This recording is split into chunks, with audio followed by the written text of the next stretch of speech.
जो नियम पालन करते हैं उनमें एक विशेष सामर्थ्य प्रकट हो जाती है, उत्तरोत्तर अध्यात्म की उन्नति होती है और वो प्रभु के चरणारविंद तक पहुंच जाते हैं, नियम पालन करने वाला।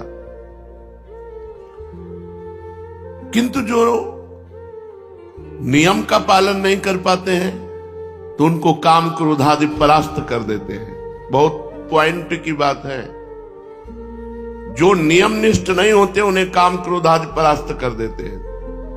अपनी दिनचर्या की भी मौज मस्ती, तो इन्हें काम क्रोध आदि इनको परास्त कर देंगे। ये सब मरे हुए हैं, जिनके मन में भागवती का उत्साह नहीं, भजन का उत्साह नहीं, भगवत चर्चा सुनने की अंदर तृष्णा नहीं, वो मरा हुआ जीवन है। जिन हरि भगति हृदय नहीं आनी, जीवित सौ समान ते प्राणी।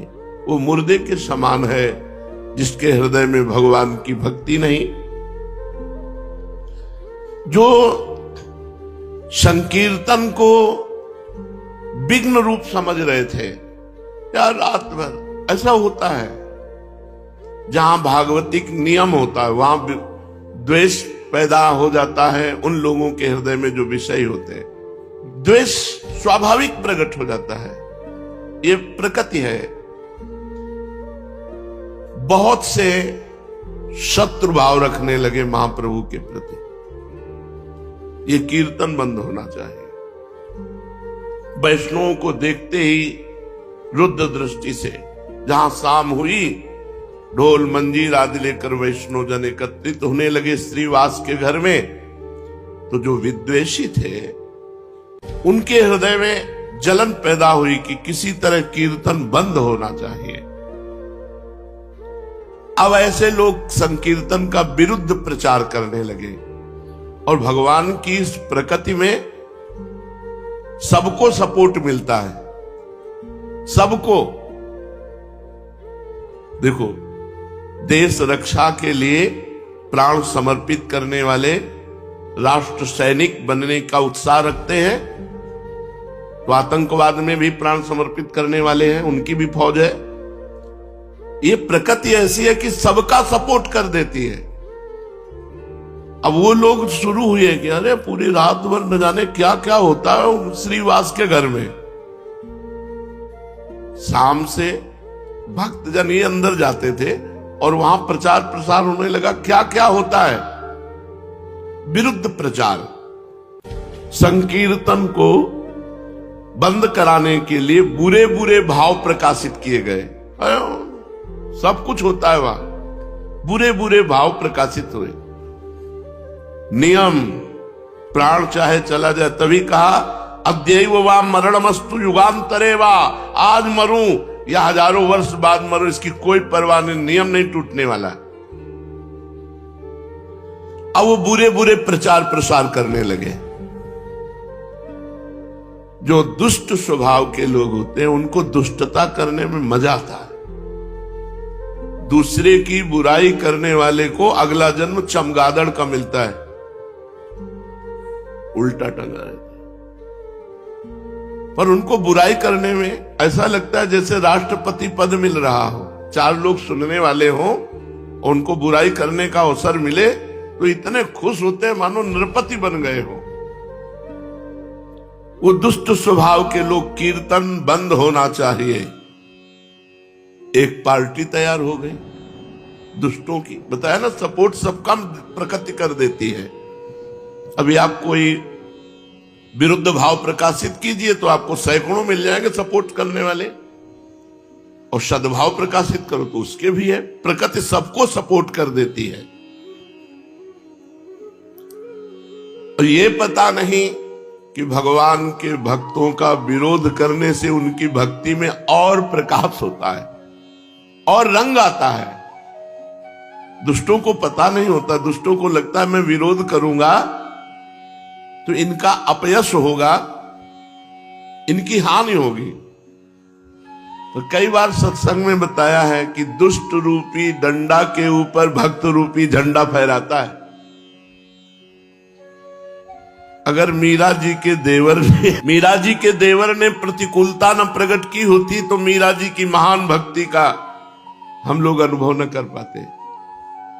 अगर प्रहलाद जी के पिता हिरण्यकश्यप ने विरोध प्रकट न किया होता तो प्रहलाद जी की भक्ति का प्रकाश हम लोग नहीं समझ पाते। संकीर्तन के विरुद्ध प्रचार होने लगा, संकीर्तन बंद होना चाहिए, यहां बुरे बुरे काम होते हैं, ऐसा प्रचार होने लगा। कोई जड़मूल नहीं है, प्रचार शुरू।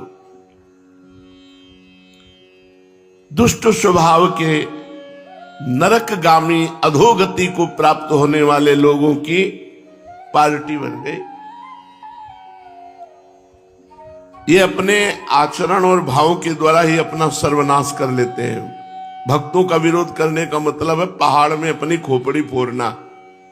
पहाड़ का कुछ नहीं बिगड़ता, तुम्हारा ही माथा चकनाचूर हो जाएगा। भक्त भगवान के भरोसे होता है। अरे जमाने जोर लगा ले, कितना जोर लगाएगा, भक्त और भगवान का झंडा कभी न झुकने पाएगा। क्या क्या नहीं किया हिरण्यकश्यप ने प्रहलाद जी पर कुछ उनकी भक्ति पे आंच आई क्या? विरोधियों के विरोध का और मंगल स्वरूप प्रकट हुआ। क्या मंगल स्वरूप? महाप्रभु को जोश आ गया। भक्तों को भयभीत देख करके महाप्रभु के हृदय में विश्वव्यापी संकीर्तन को फैलाने का, नहीं तो हो सकता था कि कई वर्षों चलता रहता दरवाजा बंद करके कीर्तन, लेकिन कीर्तन के विरोध ने कीर्तन को विश्वव्यापी बना दिया। दुष्ट पुरुषों के विरोध से महापुरुषों का बड़ा कार्य हो जाता है। ये दुष्ट जन जो है, विरोधी जन जो है, अभक्त जन जो है, उनके चरणों में प्रणाम है। ये भक्ति को, नियम निष्ठा को प्रकाशित करने वाले हैं।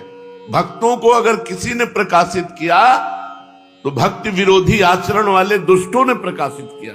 बलिहारी है उन दुष्टों की जिन्होंने ऐसे महान भक्तों को प्रकाशित कर दिया कि हम जान पाए कि इतनी क्षमता के महापुरुष है।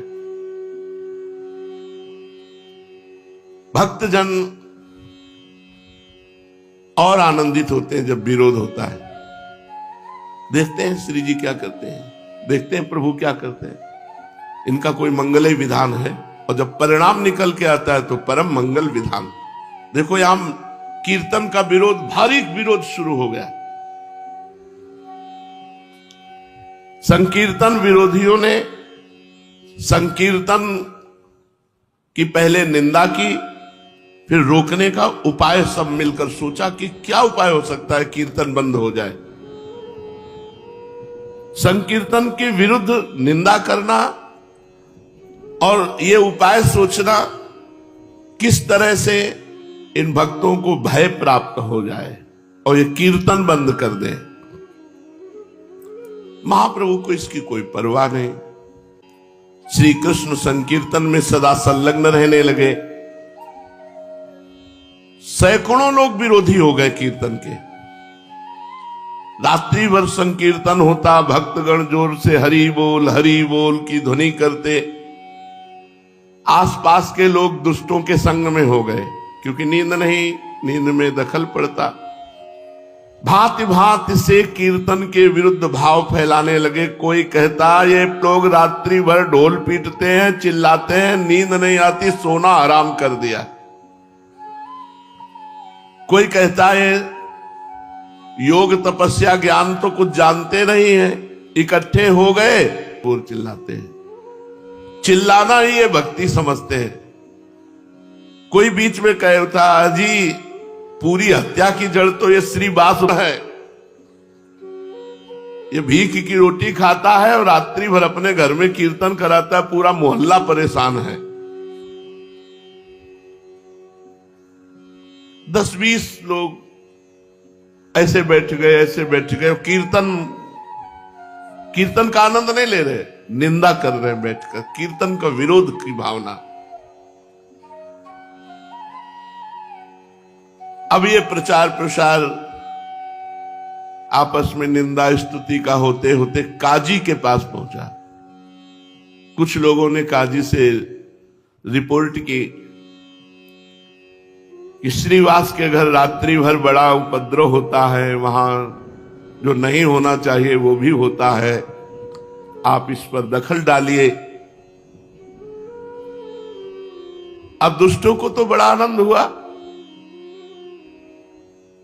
अब ये प्रचार करने लगे कि राजा की तरफ से कीर्तन करने वालों के लिए फौज भेजी गई है और वो आएंगे, कीर्तन करने वालों को बांध कर ले जाएंगे, सजा देंगे, जेल में डाल देंगे। और श्रीवास का घर तो तोड़ फोड़ करके गंगा जी में बहा देंगे।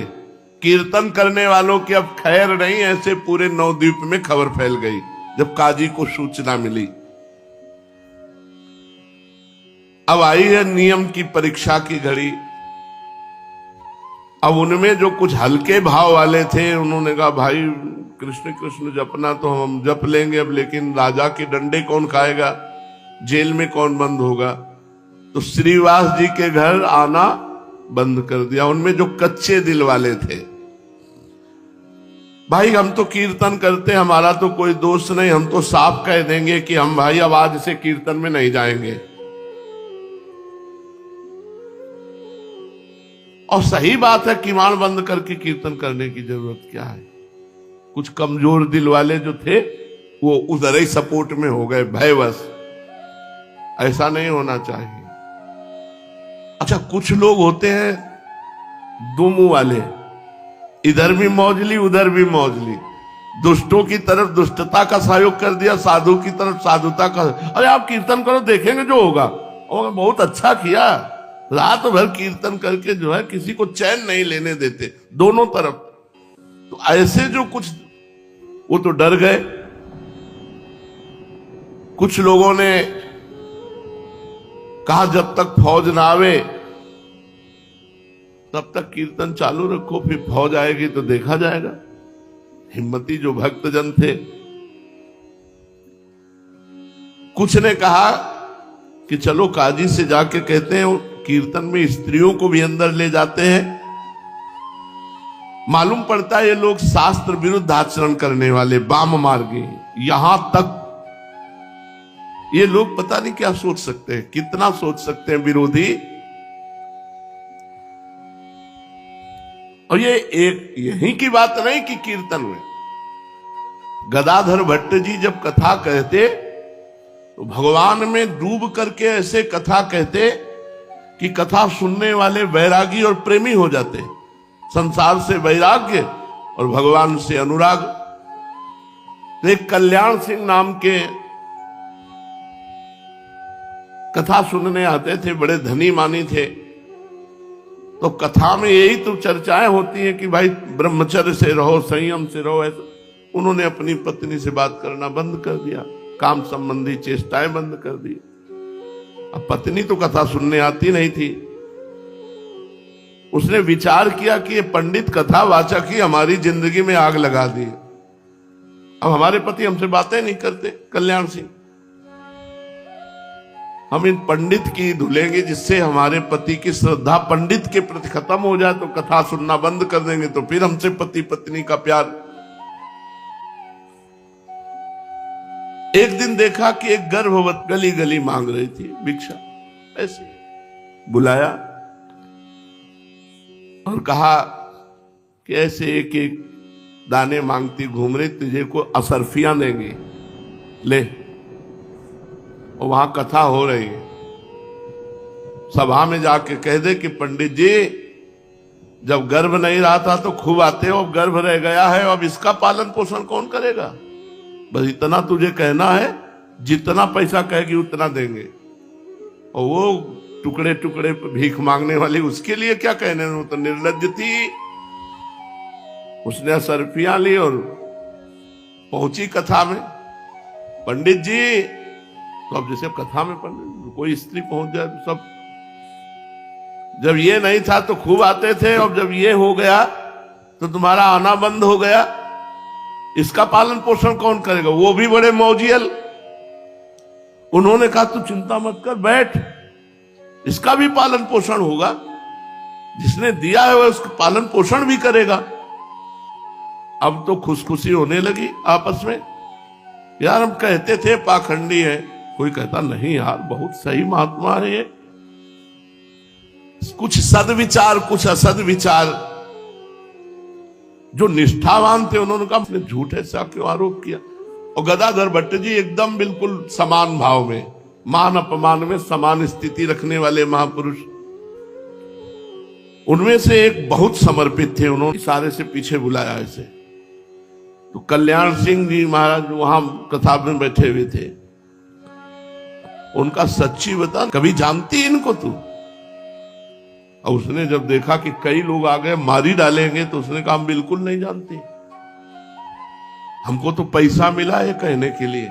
बोले चल सभा में कह, चल कर, हजारों की श्रद्धा नष्ट हो रही, किसने तुझे पैसा दिया? तो कहा कोई कल्याण सिंह है, उनकी पत्नी ने हमको दिया पैसा की सभा में बोल। जब वो सभा में बुलवाया कल्याण सिंह को समझाया गदाधर भट्ट ने कि वो अपनी काम पीड़ा के कारण ऐसा करे, उसका ना त्याग करो ना उसको दंड दो। तो जो भागवतिक उत्साह होते हैं उनमें माया अपना प्रभाव डालती है। कीर्तन विरोधियों ने यहां तक काजी के पास सूचना पहुंचा दी कि कीर्तन में स्त्रियों को भी ले जाया जाता है, पता नहीं क्या क्या होता है ऐसा। ऊपर से सुनाने के लिए तो जोर जोर से हरे कृष्ण कीर्तन करते हैं, भीतर पता नहीं क्या क्या करते हैं, ऐसा काजी के दिमाग में भर दिया। नवद्वीप के काजी के सामने संकीर्तन की शिकायत, काजी ने सबकी बातें सुनी और कहा आप लोग चिंता मत करें, हम कीर्तन तुरंत बंद करा देते हैं। अब तो शिकायत करने वाले दुष्टों की छाती फूल गई, अपने अपने स्थान पर मुस्कुराते हुए लौट कर आए कि अब फौज आएगी, सबको बंदी बनाएगी, कीर्तन आज से बंद, चैन से सोने को मिलेगा। अब तो बाजार में नवद्वीप के संकीर्तन की अफवाह, कोई सही है कोई गलत है, कोई अब देखो इनको कर्मों का भोग भोगना पड़ेगा, अरे न जाने क्या बड़ा प्रपंच है। संसारी लोग कहते हैं ना कि भाई 100% में कुछ परसेंट तो सही होगा ही। ये दुष्ट लोग 100 में 100% ही पूरा का पूरा ऐसा दिखा देंगे जिसमें 1% सही नहीं है। अब महाप्रभु चैतन्य देव प्रभु के अवतार और भगवान नाम कीर्तन की जय हो रही, वहां कहीं कुछ अमंगल हो रहा, लेकिन इन दुष्टों ने ऐसा काजी को भरा कि कोई कहता अजी ये जोर जोर से हल्ला मचा रहे थे, भगवान नाराज हो गए, अब इनको दंड मिलेगा, बढ़िया है बढ़िया है, ऐसा लोग कहने लगे। कोई कहता अरे कहो तो अभी विरोध हो गया, नहीं आगे अकाल पड़ जाता, ऐसे ऐसे भी लोग। ये पूरी रात जो हल्ला मचाते हैं, भगवान नाराज होकर अकाल पैदा कर देते, ये तो अच्छा हुआ विरोध हो गया। भगवान नाम कीर्तन से, नाम संकीर्तनम यस्य सर्व पाप प्रणाशनम। घट घट व्यापी अंतर्यामी, भगवान सब जानते हैं, तुम लोगों का मुख बंद कर देंगे। जो अच्छे हृदय वाले थे वो कहते भगवान सर्वांतर्यामी, वो सब जानते हैं, तुम लोग जो अफवाह उड़ा रहे हो, तुम लोगों का अच्छी तरह मुख बंद कर देंगे भगवान। उसी समय कोई हृदय की जलन मिटाने के लिए द्वेष बुद्धि से कहता भैया ये 2-4 दिन के अब ढोल नगाड़े हैं, ये सब बंद हो जाएंगे, अब काजी नाराज हो गया है। श्रीवास पंडित ने भी ये सब बातें सुनी। अब उनके मन में भय उत्पन्न हुआ, और गौड़ देश का राजा मुसलमानी था, बादशाह, हिंदू धर्म का विरोधी यवन, उनका हो सकता है वो हमारे धर्म को जानता नहीं है और उसका विरोध करके ये सब कर सकता है, राजा है। और हिंदू जनों ने ही जाकर के विरोध भाव शिकायत की, तो जरूर हो सकता है ऐसा। श्रीवास जी के मन में भय सताया। लोगों के मुख से ऐसी बातें सुनकर के प्रायः सब भक्तों के हृदय में डर घुस गया अंदर, क्योंकि यवन हिंदू धर्म विरोधी राजा है और हिंदू जन ही शिकायत कर रहे हैं, तो जरूर कोई न कोई उपद्रव। श्रीवास पंडित जी के पास आकर के सब भक्तजन सलाह करने लगे कि क्या करना चाहिए। कोई कोई तो कहने लगे अजी कुछ दिन के लिए बंद कर दो नाम कीर्तन, जब ये सब शांत हो जाए तब फिर शुरू कर देंगे। कोई कहते भैया अब तो हम तो जय श्री कृष्ण नवदीप ही छोड़ रहे हैं कुछ दिनों के लिए, जब सब शांत होगा तो लौट आएंगे। अब हम तो रिश्ते नातेदारों के आ जाएंगे, अब कीर्तन में नहीं आएंगे। उनकी बातें सुनकर श्रीवास पंडित ने कहा भाई अब जो होना होगा सो होगा, भगवान श्री हरि सबका भला करेंगे।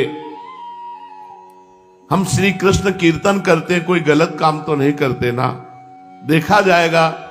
अगर भगवान का नाम कीर्तन करने पर कष्ट आएगा, बंदी बनाए जाएंगे, मारे जाएंगे, तो हम वो सब सहेंगे। श्रीवास पंडित ने भक्तों को तो इस प्रकार समझा दिया, लेकिन अंदर अंदर वो भी भयभीत थे। उन्होंने अपने मनोगत भावों को प्रभु के सम्मुख प्रकट नहीं किया। प्रभु तो सबके भावों को समझने वाले थे। चैतन्य महाप्रभु ने सब भक्तों के भावों को देखा, सब डगमगा रहे हैं। यवन राजा के कारण सब भयभीत हो रहे हैं, इसलिए इनको निर्भय कैसे किया जाए, महाप्रभु विचार करने लगे। एक दिन प्रभु ने अपने संपूर्ण शरीर में सुगंधित चंदन लगाया, घुंघराले काले काले सुंदर बालों में सुगंधित तेल डाला, मूल्यवान स्वच्छ और महीन वस्त्र पहने, साथ में 2-4 भक्तों को लेकर गंगा किनारे की ओर चल पड़े। उनके अरुण अधर पान की लाली लगने से और भी अत्यधिक अरुण बन गए थे। नेत्रों में प्रसन्नता थी, मुख कमल शरद पूर्णिमा के चंद्रमा के समान खिला हुआ था।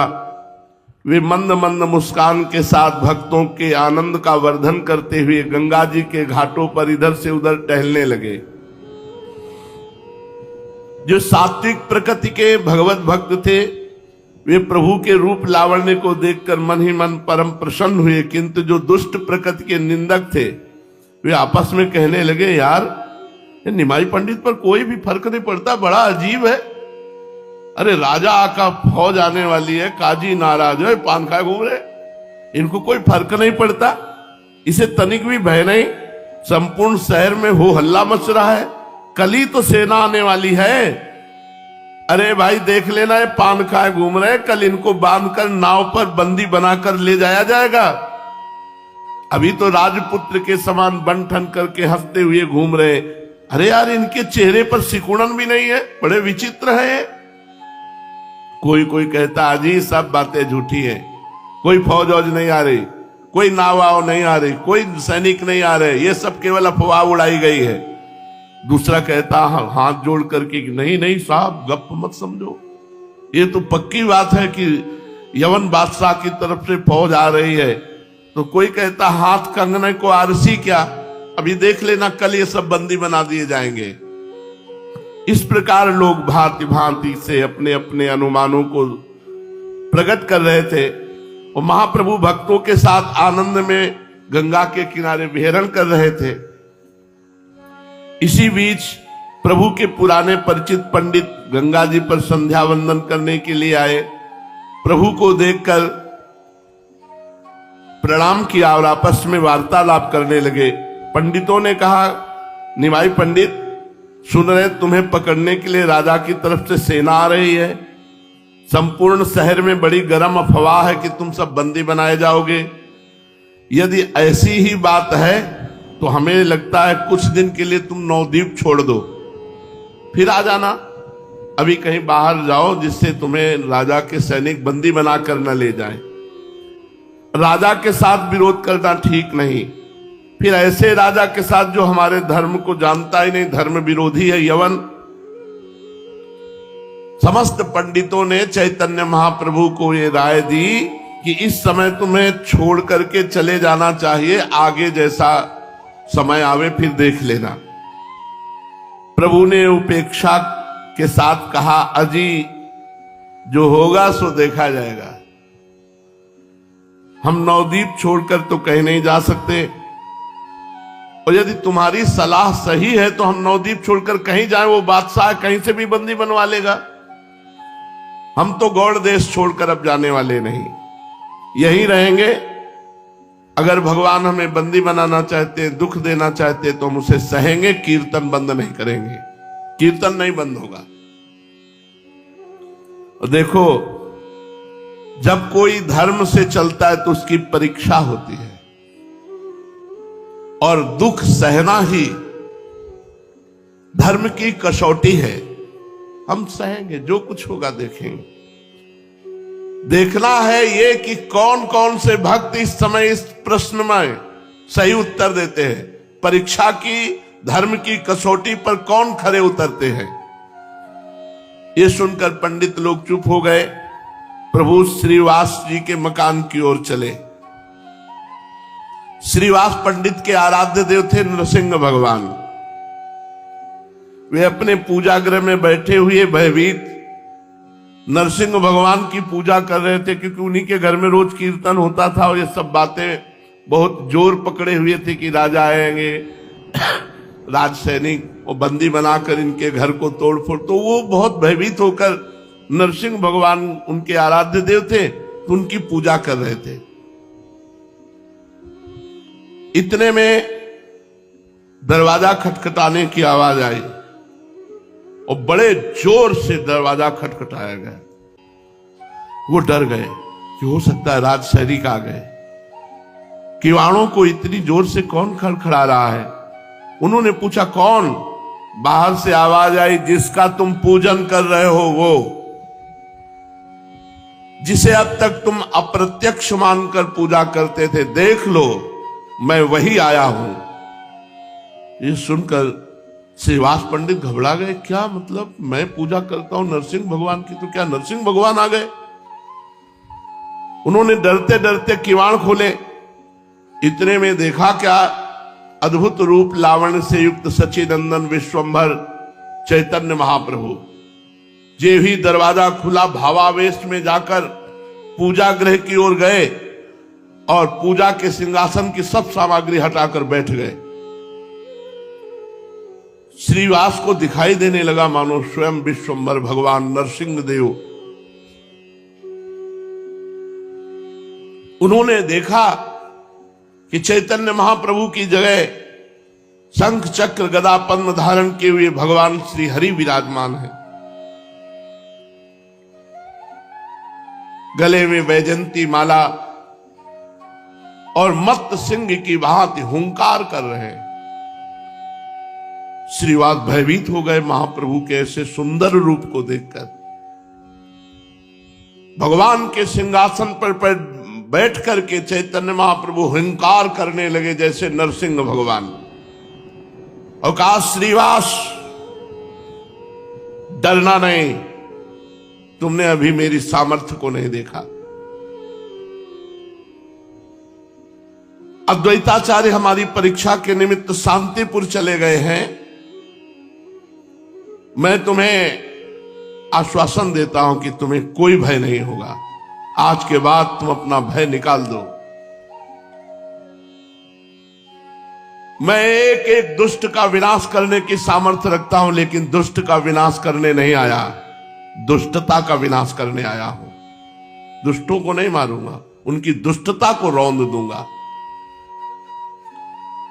कोई पैदा ही नहीं हुआ विश्व में कि भगवान नाम कीर्तन करने वाले को कष्ट पहुंचा सके।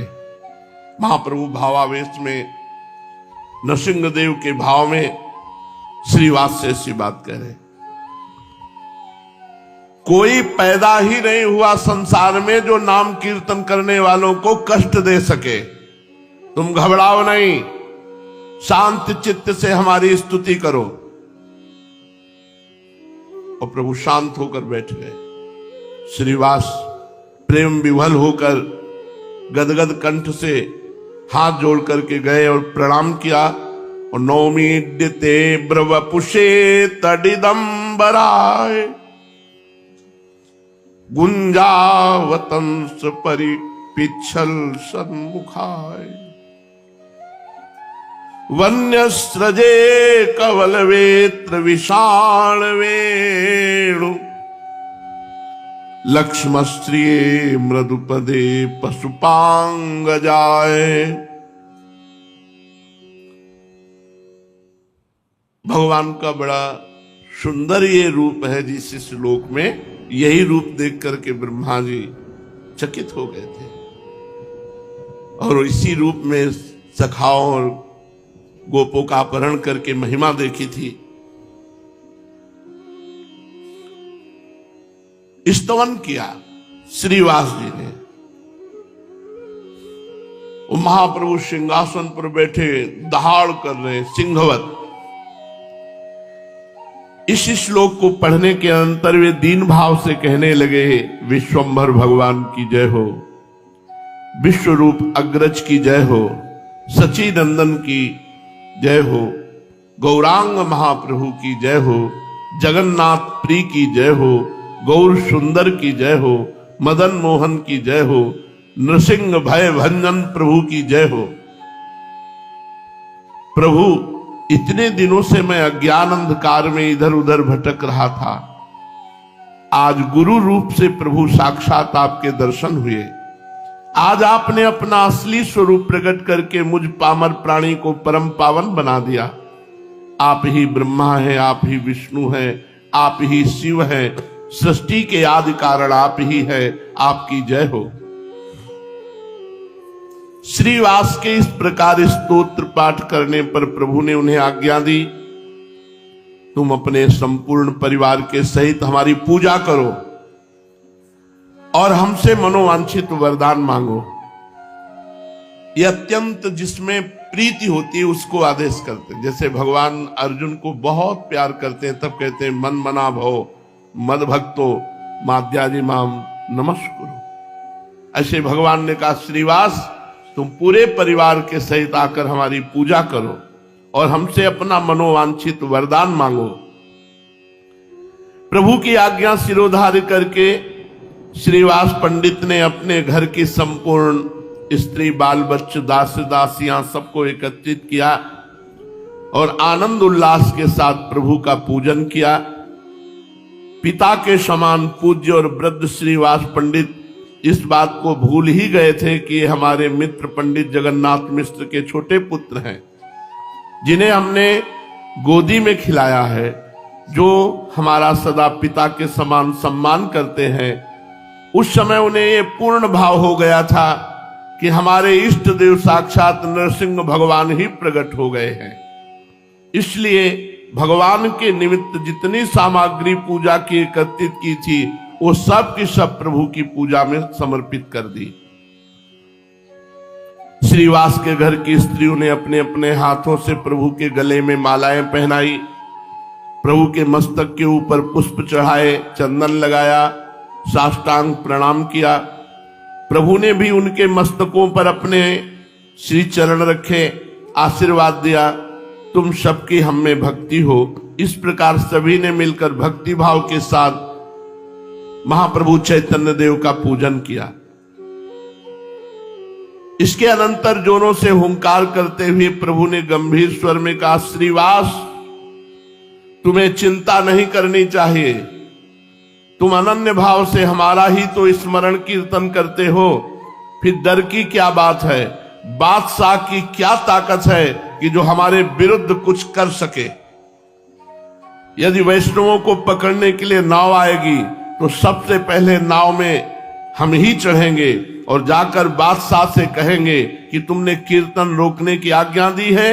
यदि काजियों के कहने से तुमने ऐसा किया है तो उन्हें यहां बुलाओ और वे अपने शास्त्र के विश्वास के अनुसार प्रार्थना करके सभी से क्षमा याचना करें। कीर्तन बंद करने की, जो गलती करने की भावना की है, नहीं तो हम हिंदू यवन पशु पक्षी सबसे कृष्ण कृष्ण बुलवा कर दिखाते हैं। तुम अगर सामर्थ्य रखते हो तो बुलवाओ दो चार लोगों से अपने इष्ट का नाम, नहीं तो हम बुलवा के दिखाते हैं पशु पक्षी यवन सबसे। इस प्रकार सभी जीवों के मुख से श्री कृष्ण कीर्तन कराकर हम संकीर्तन का महत्व प्रकाशित करेंगे। यवनों से भी कृष्ण कहलाएंगे, यदि इतने पर नहीं मानेंगे तो सुदर्शन चक्र से संहार कर देंगे, तुम्हें डरने की जरूरत नहीं, तुम किसी बात की चिंता मत करो। ये केवल प्रभु श्रीवास से ही नहीं कह रहे, ये सबके लिए कह रहे हैं कि भगवान नाम, जब भगवान नाम कीर्तन कर रहे हो तो किसी से डरने की जरूरत नहीं है। नाम वाणी जहां श्याम श्यामा तहां, नाम सुमिरन कर रहे तो भगवान है।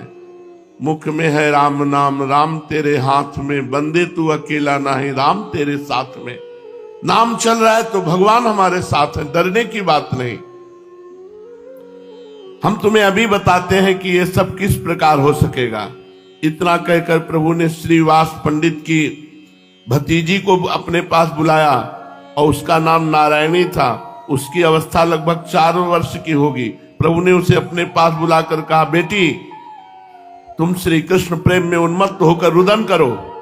बस इतना कहना था कि 4 वर्ष की बालिका श्री कृष्ण प्रेम में मूर्छित होकर गिर पड़ी और जोर से हा कृष्ण कहकर रुदन करने लगी।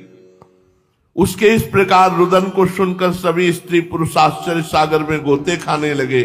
सभी की आंखों से आंसू बहने लगे। हंसते हंसते महाप्रभु ने कहा, इसी प्रकार हम सबसे कृष्ण कीर्तन कराएंगे, तुम्हें डरने की जरूरत नहीं।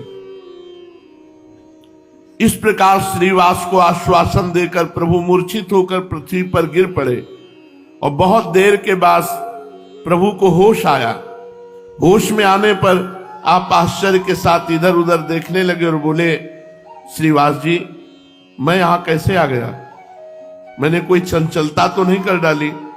आप तो मेरे पिता के समान हैं, मेरे सभी अपराधों को आप सदा से क्षमा करते आए हैं। यदि मुझसे कोई चपलता हो गई हो तो उसे क्षमा कर दीजिए। मुझे कुछ भी मालूम नहीं कि यहां मैं कैसे आ गया और मैंने क्या क्या कहा और क्या क्या किया। प्रभु की इस प्रकार भोली भाली बातें सुनकर श्रीवास पंडित ने विनीत भाव से कहा, प्रभु मुझे चिरकाल तक भ्रम में रखा, अब फिर से मुझे भ्रम में मत डालिए, अब मेरी छलना ना कीजिए। अब तो मुझे आपका सत स्वरूप मालूम पड़ गया है।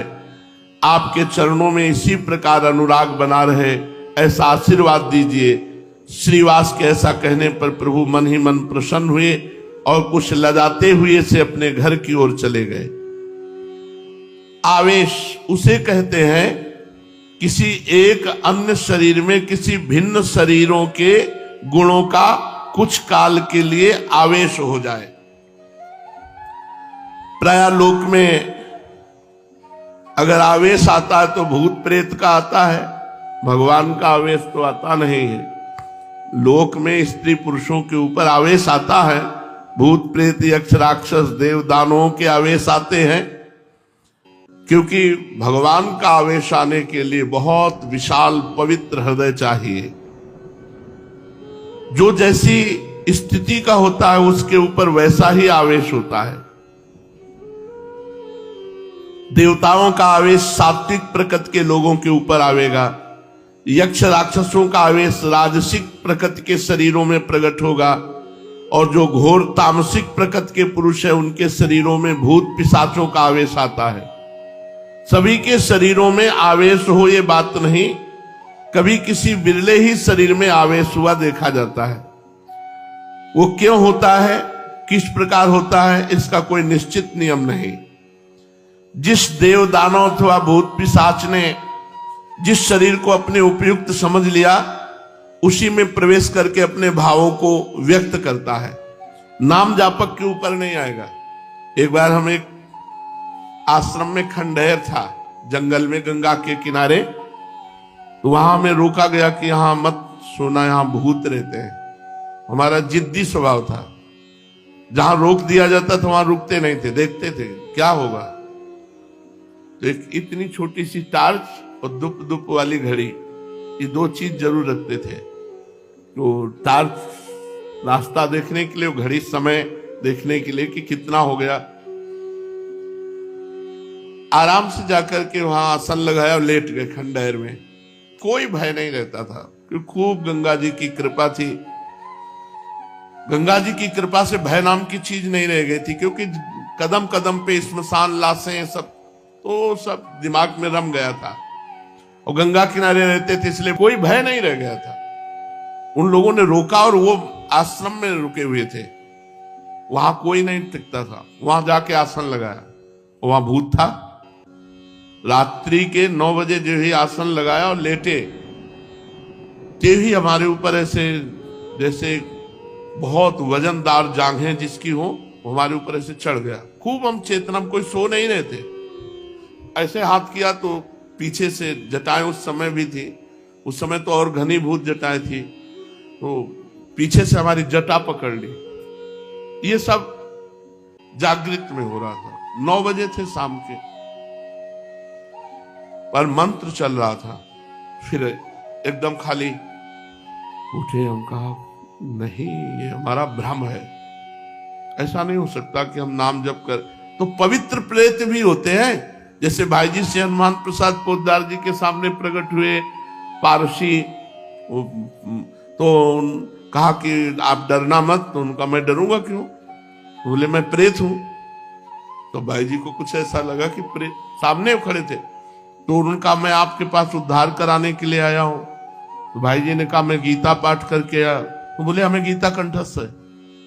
वो प्रेत बोला मुझे गीता कंठस्थ है। तो कुछ प्रेत पवित्र प्रेत होते हैं, जिनसे चूक हो गई प्रेत बनते, तो वो अपवित्र प्रेत तो छू नहीं सकते।